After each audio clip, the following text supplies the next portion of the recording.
মরহুম বেদন মিদ্দা হচ্ছে আমার পিতা। ওনার সৌজন্যেই আজকের এই ফুটবল টুর্নামেন্টটা আয়োজনে বীর মুক্তিযোদ্ধা মরহুম মজনু মিদ্দা হচ্ছে আমার বড় চাচা। এই প্রচার বাড়ির যুব সমাজ আমাকে ধরছে যে একটি খেলা উপহার দেওয়ার জন্য। রাজীব, জিনুক, মোবারক, মাহবুব তারা মিলে বলেছে যে আপনি একটি খেলার আয়োজন করেন। আমি তাদেরকে সাড়া দিয়েছি যে তোমরা একটি খেলা আয়োজন করো। তারা অত্যন্ত 2 মাস পরিশ্রম করার পরে আজকে এই পরিশ্রমের ফসল হচ্ছে আজকের এই জনগণ। যে মাঠের আপনারা দেখেছেন মাঠের কানায় কানায় ভরে গেছে। 50,000 দর্শক হয়েছে আমার জানা মতে। তো এটার যারা সফল করছে আমি তাদেরকে ধন্যবাদ দিই, যারা 2 মাস পরিশ্রম করছে এই খেলাটি উপহার দেওয়ার জন্য।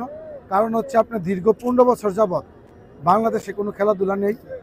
স্বৈরাচার ফ্যাসিস্ট সরকার শেখ হাসিনার পতনের পর মানুষের মধ্যে যে মনের ভাব প্রকাশ করার জন্য সৃষ্টি হয়েছে, আপনি খেলাধুলা ধ্বংস হওয়ার পরে কিন্তু আমাদের যুব সমাজ মাদকের দিকে ধাবিত হয়েছিল।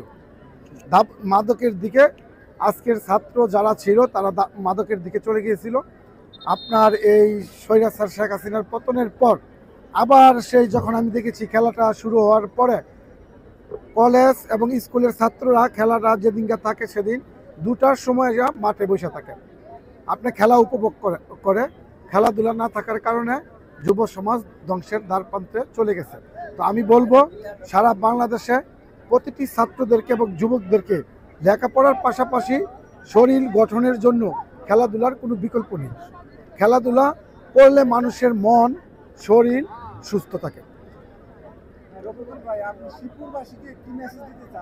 আমি শিবপুরবাসীকে মেসেজ দিতে চাই যে আমাদের দেশে খেলাধুলা উঠে গিয়েছিল। এটা আপনারা প্রতিটি শিশুর মা বাবাকে বলবো, আপনার সন্তানকে যদি সুস্থ রাখতে চান তাহলে লেখাপড়ার পাশাপাশি খেলার মাঠে পাঠান। আমরা দেখছি যে বাংলাদেশের যে আন্তর্জাতিক ম্যাচগুলো সেগুলোতে হচ্ছে দর্শকরা দেখা যাচ্ছে, কিন্তু এখানে দেখছি বিপুল পরিমাণ। আপনি দাবি করেছেন যে 50,000-এর বেশি দর্শক অবস্থান করছেন। তো এই সাফল্য আপনারা কিভাবে দেখছেন? একটা গ্রামের মাঠে এত দর্শক, এটা সাফল্য আমি মনে করছি। আমরা একটা লিগের মাধ্যমে খেলাটা নিয়ে আসছি ফাইনালে। 14টা টিম, আপনার 16টা টিম নকআউট সিস্টেমে খেলছে। খেলার পরে আপনার পুরাটা এলাকায় এটা একটা প্রচার হয়েছে। প্রচারেই যেমন প্রসার। এই খেলাটা আমরা যেভাবে একটা আয়োজন করছি প্রচারণার মাধ্যমে মানুষ সাড়া দিয়েছে আমাদের খেলায়।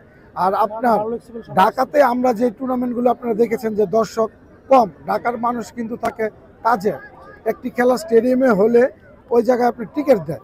তো আমাদের দেশে কিন্তু আর্থিক অবস্থা মানুষের খারাপ, দুর্বল। আমরা যেই আয়োজনটা করেছি আমরা বিনা টিকিটে ফ্রি উন্মুক্ত খেলা আমরা দিয়েছি। আমরা 1 সপ্তাহ ব্যাপী আমাদের যেই স্বেচ্ছাসেবী সংগঠন আছে, দল আছে, তারা যেভাবে প্রচারণা করেছে, একটি খেলা শুরু হওয়ার আগে যদি একটা প্রচারণা করে এটার একটা সুফল পাওয়া যায়। ধন্যবাদ আপনাদেরকে।